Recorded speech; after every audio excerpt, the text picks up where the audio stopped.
अगर आप कम बोलो तो आपको अपने गुस्से पे भी कंट्रोल हो जाएगा। लिखा है ना वहां पर, और वो क्रोध में धीमे बन जाए। आप बहुत आशीषित हो सकते हैं, सिर्फ ये एटीट्यूड अपने अंदर धारण करो। प्रभु से कहो, प्रभु मुझ पर दया कर, मैं अधिक सुनने वाला व्यक्ति बनूं और कम बोलने वाला व्यक्ति बनूं। आपको पता है, सडनली आपको ऐसा फील होगा कि आपका विजडम जो है ना, वो जनरेट होना स्टार्ट हो चुका है। आप जिन मुद्दों पे डिस्करेज होते थे ना, उन मुद्दों के ऊपर आपको बुद्धि मिलना स्टार्ट हो जाएगी, क्योंकि लिखा है कम बोलने वाला समझ से काम करता है। प्लीज आप ये मत समझना मैं आपको ताना मार रहा हूं, पर आपको पता है इस जुबान की वजह से हमने कितना कुछ खोया है।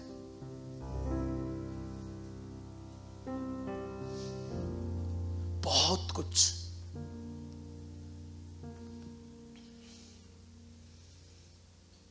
जुबान चाहे ना तो पूरे 6 फीट के इस बदन को पिटवा सकती है।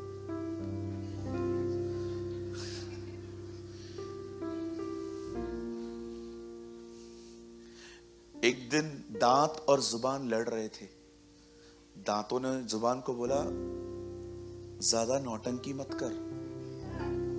दांतों ने जुबान को बोला, ज्यादा नौटंकी मत किया कर, काट खाऊंगा, काट दूंगा। कभी कभी देखा है ना आपको, बाइट हो जाती है, हमारी जुबान पे कट लग जाता है। जुबान ने बोला, अच्छा अभी के अभी 32 के 32 निकलवाऊं। सामने से पहलवान जा रहा था, उसे जुबान ने गाली दी, वो आया, सब खत्म। ये इतना डेंजर है, ये चाहे ना तो तुम्हारी पूरे 6 फीट के बदन को तोड़वा सकते। बाइबल कहती है एक छोटा सा अंग है वो, पर पूरी देह पे कलंक ले आता है।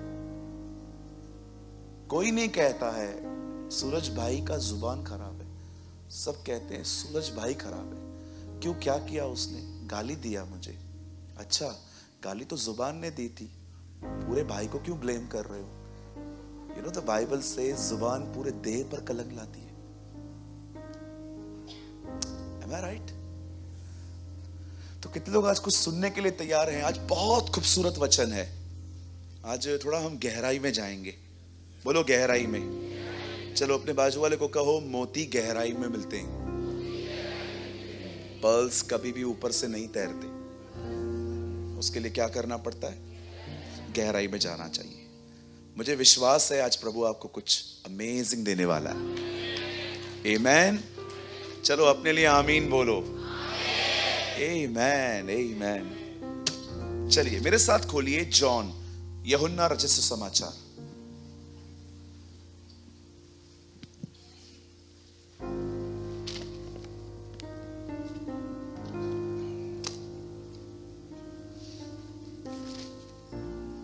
उन्नीसवां अध्याय, चैप्टर 19।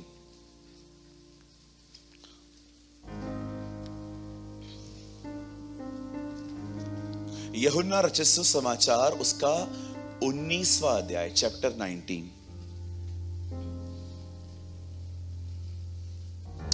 और ब्रदर आप लगाइए 34 वचन, 34।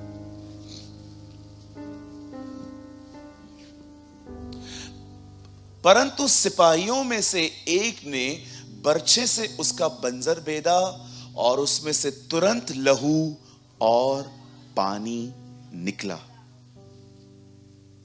प्लीज हो सके तो इस वर्ड को टिक करिए अपनी बाइबल के अंदर। पेन नहीं लाए हो, किसी से उधार मांग के भी लो, लेकिन करो। मैं 3 गिनूंगा, आप में से हर एक को अपने अपने खुदा के पाक कलाम से पढ़ना है। ये जिनको बाइबल नहीं है आप प्रोजेक्टर पे देख के पढ़ सकते हो, ठीक है? 1 2 3।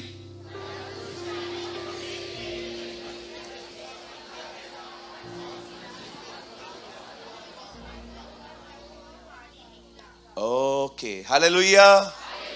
बोलो प्रभु यीशु मसीह की। आइए मैं चाहता हूं आप सब सामने देखें। अब बाइबल के अंदर ऐसी बहुत सारी चीजें हैं जो हैं डिफरेंट पर दिखती डिफरेंट है। इसे हम चिन्हों की भाषा कहते हैं, द लैंग्वेज ऑफ साइंस। यीशु मसीह बहुत बार लोगों से चिन्हों की भाषा में बात करते थे। एक जगह पे उसने कहा, नबी योना के सिवा तुम्हें और कोई चिन्ह नहीं दिया जाएगा। जैसे योना 3 दिन 3 रात मच्छ के पेट में रहा, वैसे ही मनुष्य का पुत्र 3 दिन 3 रात जमीन के अंदर होगा। साइन लिखा है, साइन, चिन्ह। काना नगर में प्रभु यीशु मसीह के बारे में ऐसा लिखा गया है कि उसने काना में अपना पहला चिन्ह दिखाया। चमत्कार नहीं लिखा है उधर, साइन।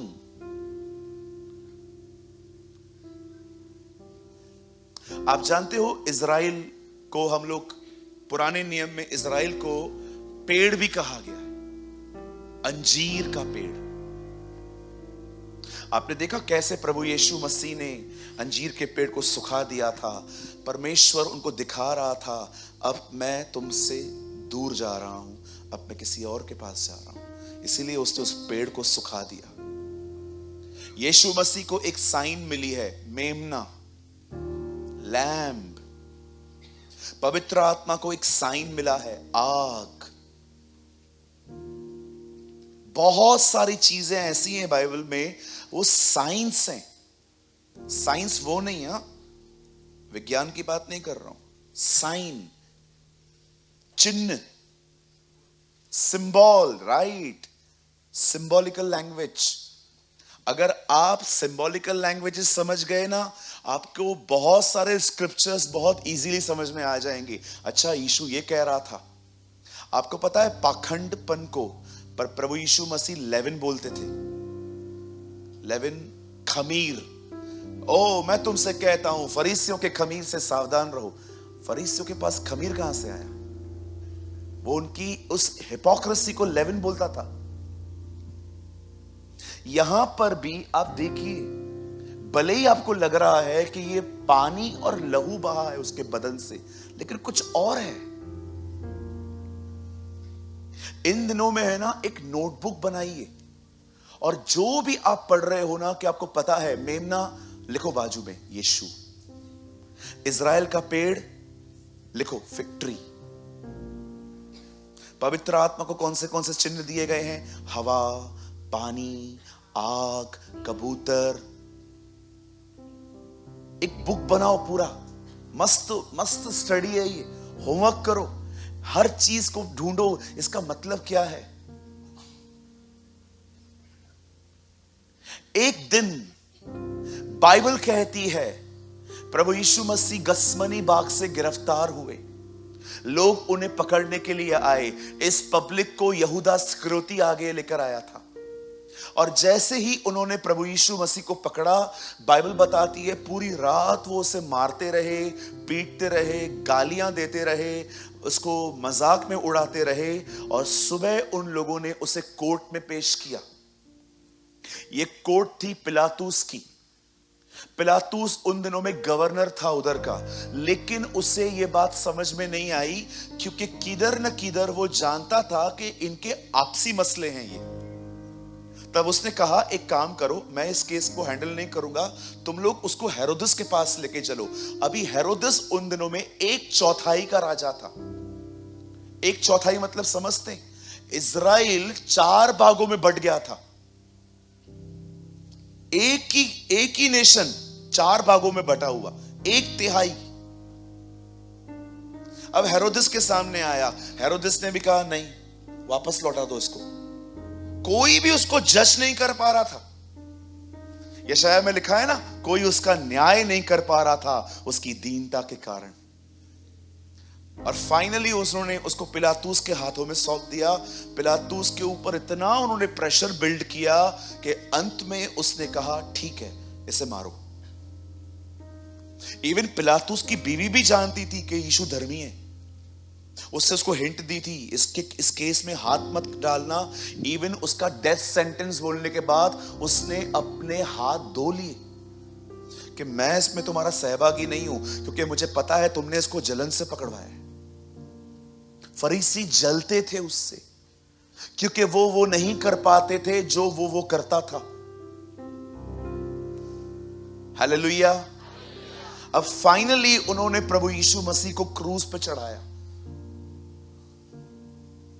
जैसे ही यीशु मसीह को उन्होंने यातनाएं देना चालू की, वचन कहता है एक टाइम ऐसा आया कि उसका डेथ हो गया, वो मर गया।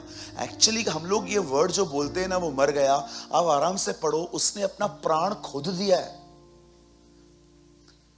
मुझे एक बार प्रभु ने कहा था, तुम लोग मारोगे मुझे? अरे मैं अपना जीवन खुद देता हूं, है ना। उसने क्या कहा? हे पिता, मैं अपनी आत्मा तेरे हाथों में सौंपता हूं। खूबसूरत यीशु है ना हमारा, है ना। We have a beautiful Jesus जो खुद हमारे लिए अपनी जिंदगी देता है। जैसे ही यीशु ने कहा पूरा हुआ और उसने अपना प्राण त्याग दिया, आपको पता है उसकी डेथ को कंफर्म करने के लिए उन्होंने क्या किया? उन्होंने अपने हाथ में एक बाला लिया और सीधा उसके पसली में डाला, इधर ये हिस्से में। एंड द बाइबल सेज जैसे उसके अंदर वो गया, उसमें से ब्लड और वाटर निकला। क्यों? क्यों उसके अंदर से खून और पानी की धारा बही? कितने लोग इस बात को जानते हैं? यीशु का बाइबल में एक खूबसूरत नाम है और वो है दूसरा आदम। चलो बताओ, केन बड़ा था कि हाबिल? पक्का? कितने लोग कह रहे हैं केन, कितने लोग कह रहे हैं हाबिल? केन बड़ा था, तो देखा जाए तो केन को दूसरा आदम बोलना चाहिए ना, वो सेकंड सन है ना इस दुनिया का। लेकिन बाइबल क्यों कहती है केन नहीं? बाइबल बताती है यीशु दूसरा आदम है।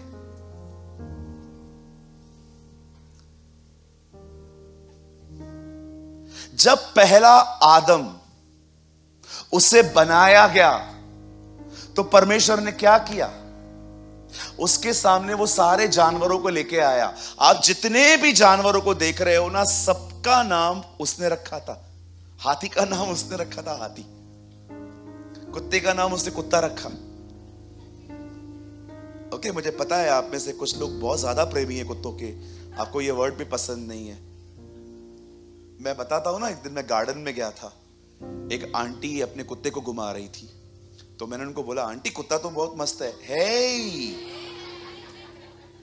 Don't call him dog, he is my son, ये मेरा बेटा है। उसका बेटा बाजू में बैठा था। मैंने कहा तेरा तो इज्जत ही नहीं है। कुत्ता और तू दोनों सेम है। करो प्यार कुत्तों से, हमें कोई प्रॉब्लम नहीं है, सारे दुनिया के लेके जाओ घर पे, लेकिन थोड़ा ह्यूमन का जो थोड़ा स्टैंडर्ड है ना, थोड़ा ऊंचा है। ओके, लोगों को और कुत्तों को एक मत करो प्लीज। लोगों से कुत्तों जैसा बिहेव मत करना कभी। हालेलुया। आप जानते हैं जितने भी जानवर हैं सबका नाम आदम ने रखा है। चलो मुझे बताओ परमेश्वर ने क्या किया? सारे जानवरों को लेके आया कि किसी से तो ये आराम से बैठ के बात कर सके, मैच कर रहे, कोई सूट नहीं हुआ। परमेश्वर चाहता था आदम पहले जानवरों के साथ मिले, किसी के साथ उसका लगाव हो जाए, वो आराम से अपना।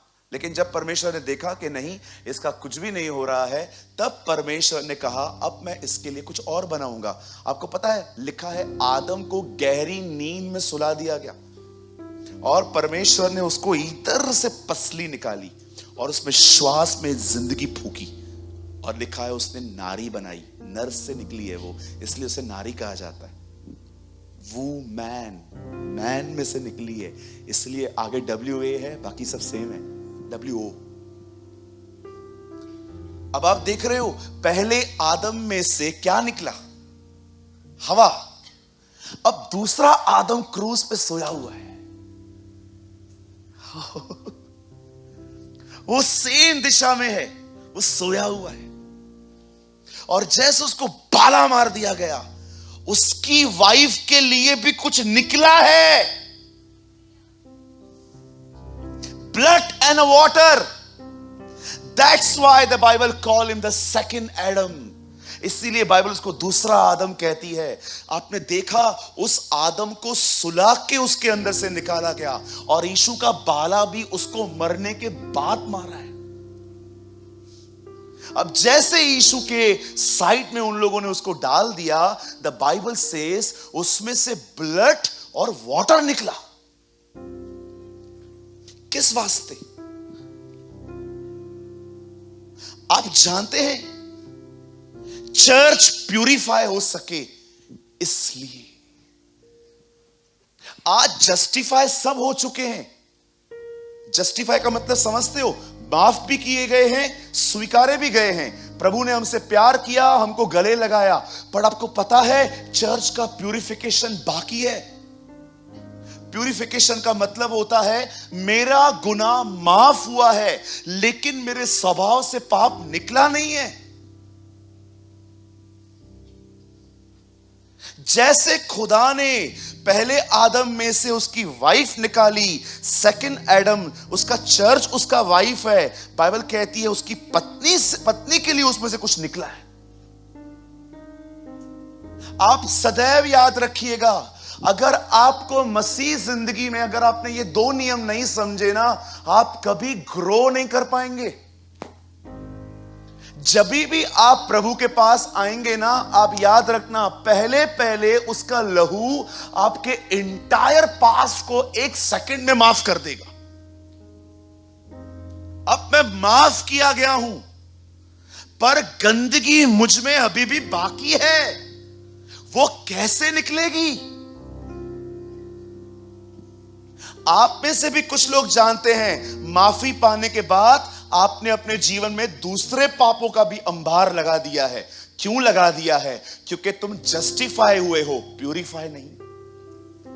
आप माफ किए गए हैं, लेकिन अभी भी आपके स्वभाव में से वो निकला नहीं है। आपका स्वभाव वही है।